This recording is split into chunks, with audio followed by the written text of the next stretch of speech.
This is White Plains Week, the weekly roundup of White Plains, Westchester, and world news.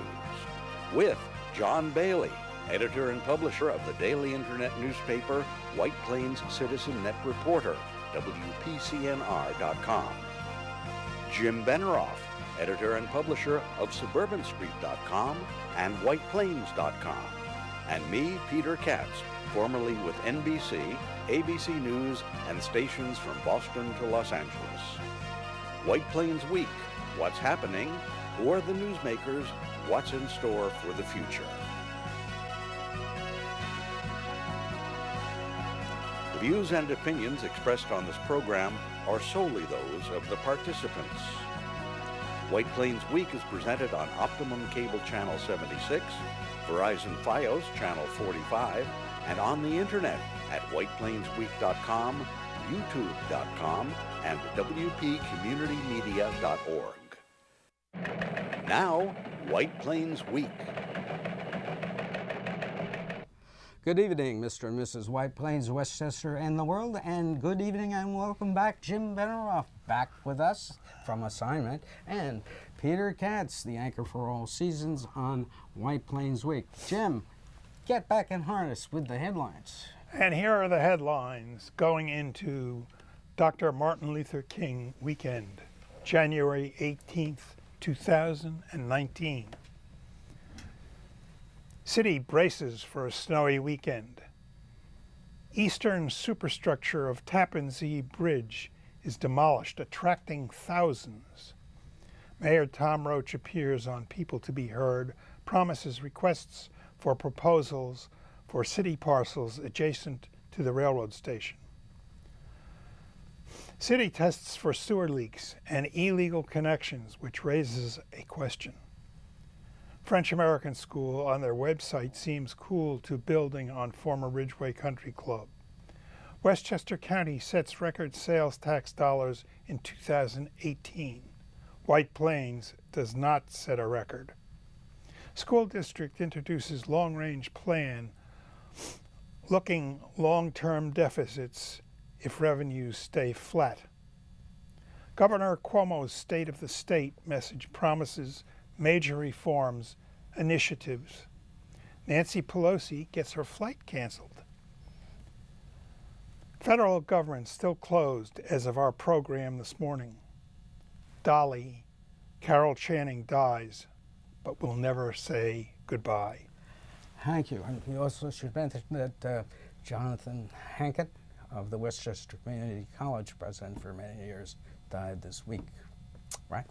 And right now, we go to the video newsreel, March of Time, for the 18th of January, 2008. And, of course, you're looking at what White Plains looked at early Friday morning at 6 a.m. when a dusting of snow arrived ahead of a storm forecast for this weekend, but it was not too much, and the brine on the roads really helped out quite a bit.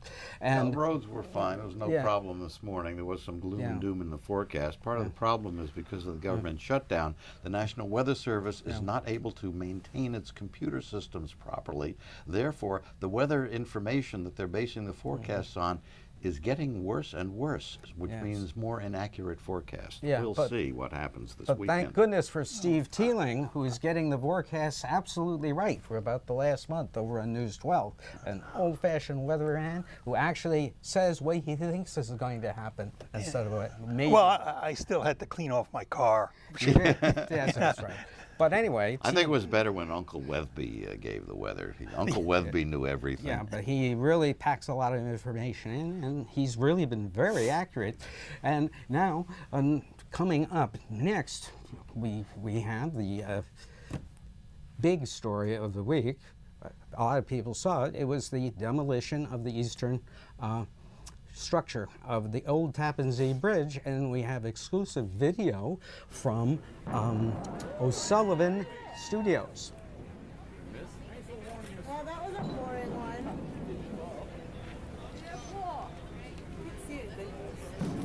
I think it's like the beginning. It's like the... There we go. Oh my God!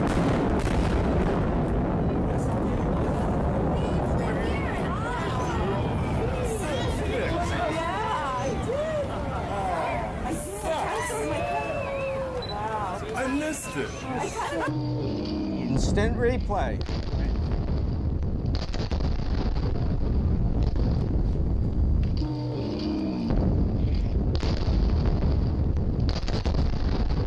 That is really a terrific view.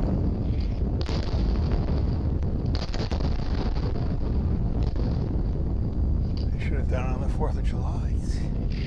Well, this is very impressive because you actually see in the slow motion how much distance that had to fall. And it was shot by O'Sullivan Studios in Manhattan, and we are using that with permission from a drone. That's very, very interesting. Now they are going to take down the western superstructure by cruise. Yeah, the reason they did it this way was because there had been some sort of damage. If you recall, it appeared as if the whole thing might collapse on its own accord. They closed the new bridge for a while, had to delay that opening when cracks started to appear in the structure of that particular section of bridge. So it was a big story. It was covered everywhere. I mean, everyone streamed it online. It was on all the city newscasts. A lot of reporters with frostbite. But I must say, those images were about the best I have seen. That was really quite remarkable. Keith video. Baker, our director, was able to locate them and got permission to use it, and we thank him for that search. Now, earlier in the week, last week, they did a decision on the North 60 and signed a lease. And well, Peter, you didn't have a chance to talk much about this because you couldn't yeah, do the this, North 60. Now that's a parcel up in Valhalla. It's right near the county's facilities up there, near the Westchester Medical Center, near New York Medical College. Near Maria Ferrari Children's Hospital. And the North 60 composes 60 acres, which actually is two parcels. You have 20 acres owned by John Ferrari, who is the developer of the North 60 project. And then you have 40 acres owned by the county of Westchester. And what happened last week was that at the business, at the Westchester County Association breakfast, County Executive George Latimer and Ferrari actually signed the lease documents that will have him lease the property for 99 years, which in real estate is pretty close to owning it outright.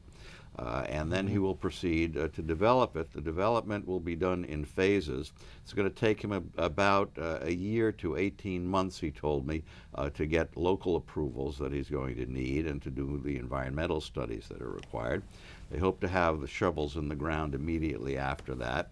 First phase of the project will involve a development of 500,000 square feet. And ultimately, over a period of about 10 years, perhaps as long as 15 years, they will develop up to 3 million square feet, which is a pretty big project. Total cost, if it goes as planned, $1.2 billion. That's with a B. Now that's office space? It'll be a mix. There'll be some medical office, there will be research, and that's an important part of it, to have biotech research to try to attract these high-tech companies that do that. There will be some retail space in there. They had planned to, in the original concept, to include a residential component. That was dropped, but there's some indication that maybe they'll be discussing putting back in some residential. Right. That's unknown at the time. Do you think they can sell it to one big firm? So that no, in fact, they have an outfit which is starting to represent it already, and they say that there's tremendous interest at this point. Most developers will tell you that when they begin a project, but nonetheless, there really does seem to be. They're not going to say there's no interest at all. We're doing this for the fun of it. And in fact, I was told that they do hope to actually sign some letters of intent before they even get shovels in the ground, if Let's things hope go so. well.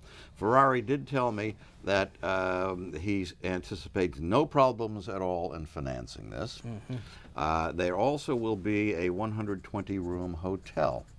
Westchester County, as part of the lease, gets a minimum $125,000 a year, which doesn't seem like much in rent, but that's up front. That's early on in the project. And they're adjusted for inflation? Well, eventually there will be an inherent adjustment for inflation, because eventually it shifts to a percentage deal where the county gets what amounts to about 6% of the money that comes in from this development.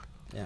So the Westchester County Association estimates that this could produce $7 million a year in rents for the county. Yes, well, let's hope this works out. Did they name a hotel? No, they did not give the name of a hotel operator.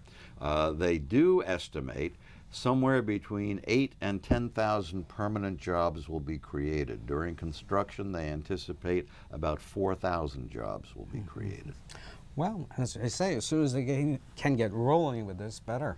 So very optimistic. The take on this is that this will position the county very, very well to attract businesses from all over the country looking for high-tech space to bring in their high-tech businesses. One major reason is the workforce that's available in Westchester. You have a very educated workforce here.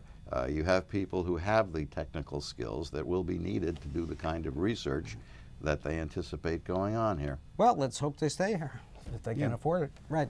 Now, I interviewed Mayor Roach of White Plains on People to Be Heard this week, and you can see that interview. And on that interview, he had some good news about the train station. Let's listen to the mayor. How are we doing on the 4 parcels by the train station that you mentioned, that city owned? So there is an RFP getting ready to go out. Yes. That RFP right now we were working on some issues around the firehouse. The firehouse that's there today, I want to replace. It was built as a bus garage. It is not built to be a firehouse. It is not in great condition. I don't believe it's worth investing in fixing it. And so what we're working on is trying to make sure that a location nearby can be utilized for a new firehouse, because ideally what we'd like to do is build the new one, move the firefighters and equipment over, and then remove the old one. Yes. The other options are not great. And the 4 parcels that the city wants to develop and send out the RFP on, is that going to follow the pattern of some of the other developments like White Plains Mall? Well, we're waiting to see what replacement for we have a lot of interest, so we're going to get a lot of responses from developers, I'm sure. And well, I mean, because it's our property, we have a greater say. And part of what we want to see is open space. We want to see entertainment, and I think you're likely to see a combination of some retail. Certainly housing. I mean, housing at a transit hub is exactly the type of development you want to see. These are going to be people who are much less likely to have a car. They're going to use transit much more than your average resident. And I think it's a great opportunity to breathe life into that section of the city. When it was built out in the 70s and 80s, they put no street level retail down there. This project will help heal some of that. I think I've spoken to you before. Yes. When we were doing that big study of that downtown area, one of the residents on Hillside Terrace said that she was frustrated that she sits on her deck, sees the city before her, and if she wants to get an egg and cheese sandwich, she has to get in her car. So I mean, these are the things in a modern world that people really want to. Today people want to be able to walk to things.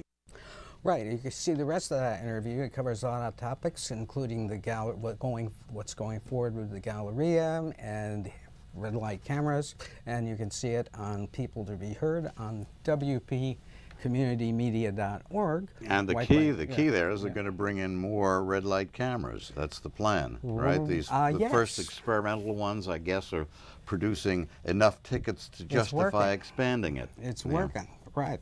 And then residents started getting tested. Their sewers were being tested. And what they do is they pump smoke into the sewer system, Yes. and it's under pressure, and if there are any cracks in the sewers, in the sewer lines, the smoke will leak out. Also, if the traps that are designed to prevent sewer gas from getting into your house are not working properly, or they're dried out, there's not enough water being held in them, or you have an illegal connection into the sewer system, then your house will fill with smoke. Right.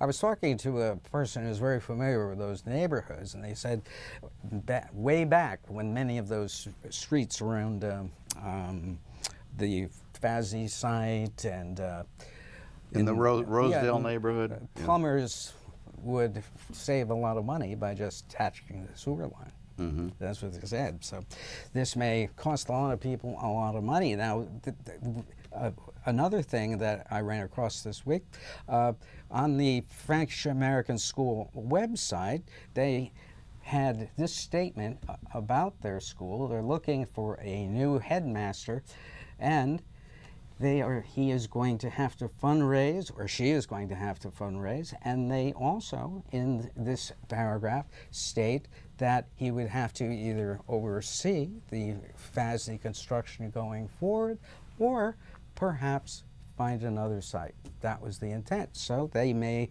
not be as enthusiastic as they once were. Well, some will say that's just a touch of reality that they were putting on their website, and doesn't necessarily indicate a particular agenda. So I don't know that it's possible to read too much into it. Yeah, but anti-FASDists would feel this is a positive sign. People who are pro-FASD would say this means nothing. Exactly. Right. But however, what this got to me thinking, Peter. It's interesting. You can find so many things about so many things on the internet, some of which are meaningful and some of which are not, and subject to misinterpretation. So. Well, people do a lot of misinterpreting. Fake news. Fake news. Fake news. Fake websites. That was possible news. Yeah. Possible news. Now, but this also got me to thinking, connecting with those sewer tests, about sewers. And my memory remembered that when the Ritz-Carlton was built about 15 years ago, that is the Ritz-Carlton seen in the background. Yes, that's right. In the foreground, that was the Winterfest The site. city had to tell them to put in a separate sewer line from the Ritz-Carlton to the big opening to the sewer just onto the bridge over. Well, if you remember, there was quite a controversy at the time. Bud Nicoletti, who was the DPW commissioner at the time, had to go back to the drawing board and take a look at what they were planning to do and how much of an additional load it would be on the sewer system. And he came up with an idea for what we jokingly called the Nicoletti bypass, which actually was no joke. Nicoletti bypass, because it bypassed the Main Street sewer, which Mr. Nicoletti proved by the yardstick that it was. But actually, I can tell you, in real estate and government circles these days, there is a growing concern about infrastructure. And with all the development that's taking place, not only in White Plains, but in other cities, New Rochelle, Yonkers, you have a lot of development going on. They are concerned about what is this doing to the infrastructure. Are we overtaxing the sewer lines? Are the water lines adequate? Well, they may be, because remember, we're going to build 5,000 apartments right along Main Street and Mamaroneck Avenue. All the sewage on the eastern side of the Bronx River Parkway, which includes this area, goes down to Mamaroneck, according to a person I know who is very familiar with sewers. And so therefore, since you do not know, and we understand there's no real study that the city has kept as to capacities of the sewers at present time. Well, something they have to look at. Part of what you can learn from doing the smoke testing is whether stormwater is infiltrating your sewer system. And if you can keep stormwater out of the sanitary sewers, then what you do is to increase the capacity of the sanitary sewers because it doesn't have to handle the stormwater. So you do the smoke tests. If you see smoke rising out of the ground or something like that, then you can tell that there's a crack. A crack in a sewer line not only allows stuff to escape, it allows stormwater to get in. Right, but they also have to really seriously look at how much sewage is going to come from all these new buildings. They may need to put in a huge new pipe somewhere along Main Street, down Mamaroneck, whatever. Your options in this area are send it to the Mamaroneck treatment plant or send it to Yonkers treatment plant. Yes, well, we already send everything west of the Bronx River Parkway to Yonkers, but this is something the city needs to look at seriously. It's not just the city; it's county, really. The county may have to expand that Mamaroneck plant. These are issues substantially. Now, a piece of interesting news for the county: the county sales tax dollars were up 4.8% at the fiscal year closed in December, and they made $550.5 million, considerably less than they were expecting by forecast in November, but they still got a $25 million surplus. We don't know how they're using that. I suspect it's heading up the always needy fund balance, but the White Plains sales tax handle was down 3% halfway through this fiscal year, 18-19. The county was up 2.2% alone in December, but White Plains was down about 1% in December. That is not a good sign. Doesn't bode well at all, and it also it's a double whammy when you consider the story that you have on the school system and the school superintendent and some of the ominous news that he had. Absolutely. He spoke about the plan Monday night, and here he is. The forecast, looking in terms of our operations 18-19 through 22-23 to the best of our ability. What I just presented in these numbers over here to the side are very conservative numbers. As I mentioned, again, this is not a budget presentation. This is a presentation of ideas, a presentation of planning. Much can change depending upon what the numbers actually shake out and what we need to be able to do in terms of moving forward with our proposed budget. However, despite the fact that we have very conservative projections here, I am happy to tell you that the district is in a stable financial position. And that doesn't happen by accident. It happens because the Board of Education is conservative. It happens because the teachers, the faculty and staff members, the administrative team members are all cognizant of our spending.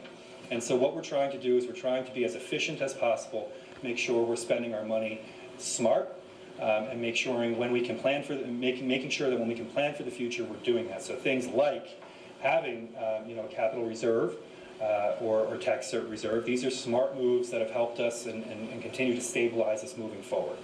Now, what we have to recognize is that all things being equal, if we made no changes but we had no increases in any types of revenue, as we move forward, we would start to see deficits. So that's something we need to be mindful of. It's not something we need to be afraid of necessarily, but we certainly are going to bring that to your attention because we want you to understand that we're going to have to make decisions dependent upon revenue as we move forward years out. Not next year, but years out. And we'll continue to update that as appropriate. I do want to make mention in the excess and deficiency in 18-19, that number also includes that $10 million appropriated from cap reserve, as well as the $6 million in tax certs. So we're actually we're in a good position in 18-19. But we wanted to show you that number because we thought that was important as well. What it says is read between the lines. Read between the lines. Expect your school taxes to keep going up. Yeah, and it really is those deficits looming ahead. That's what they figure the expenses are going to rise. So they either have to cut, as he did say, and if they go up to... when have they ever cut? Are we ever going to get a situation where taxes stay stable or go down? Well, you had that in the county under the Astorino administration for 8 years. Everybody cried about how services were being cut. Under the Trump administration, you have federal taxes going down. If you happen to be very rich, the rest of us, well, it's a different story. Supply side economics, right? It sort of doesn't matter if you're very rich. SSE. Contrary to what you say. Yes. Yeah. But I mean, this is I think the important. whole tax code needs to be changed again. Something needs to be done. Well, actually, we had a quiet week because the government was closed.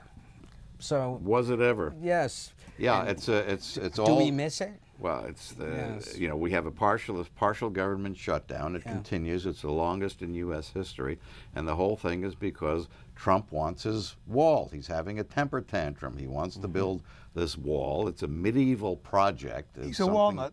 A walnut. That's good, Jim. Very good. Write that down, folks. The Democrats in the House have passed various bills that would open parts of the government. Mitch McConnell in the Senate refuses to bring up anything for a vote. McConnell could bring these up for a vote and have the government open in about 2 minutes if he wanted to, but he is supporting Trump on this. Also on the Trump campaign these days, there's news this morning that Trump told Michael Cohen, who was his lawyer and his business associate, to lie to Congress when Cohen testified before Congress. That's something known as suborning perjury. It happens to be a crime to do that. Who knew? Because because Nancy Pelosi, the House Speaker, told Trump, hey, because of the shutdown, we can't guarantee your security when you come up to Congress to do your State of the Union. You'd better postpone your State of the Union address. So what did Trump do? He canceled Nancy Pelosi going to Afghanistan to visit servicemen along with some other Congress people. And Rudy Giuliani, who has been out there fronting for Trump, was on CNN the other night, interviewed by Chris Cuomo, and Giuliani sat there and lied directly to Cuomo. And when Chris Cuomo confronted him on the lies, he continued lying, and what he said was that President Trump never said that members of his campaign did not collude with Russia. Now, how many tapes do we have to show of Trump saying there was no collusion, no one colluded with Russia? But what is this? What is Giuliani saying? Giuliani is saying that, well, some of the campaign people may have colluded with Russia, but Trump didn't collude with Russia. And what Trump said when you say he was denying that there was any collusion was that he really was denying that it was Trump who did not collude, which of course is a lie. Well, So you have a lie about a lie. right. Hence fake news. Right. Hence fake news. Enough. Peter, a word about Carol Channing? Carol Channing, great actress, made her name in Hello, Dolly, was the original Lorelei Lee in Gentlemen Prefer Blondes. Right. And she will be missed. You'd see Carol Channing and you'd say, hello, Dolly. Yes. And now we must say goodbye, Dolly. Right. But she'll always be hello. John Bailey, Peter Katz, Jim Benerofe. Good night for White Plains Week. This has been White Plains Week, news and commentary about White Plains, Westchester, and the world. The views and opinions expressed on this program were solely those of the participants. White Plains Week, produced by White Plains Citizen Net Reporter, and presented on Optimum Cable Channel 76 and Verizon Fios Channel 45.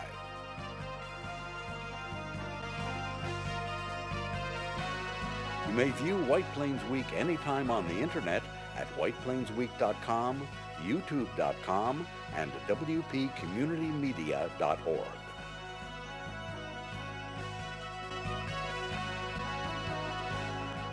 For White Plains Week, this is Peter Katz speaking.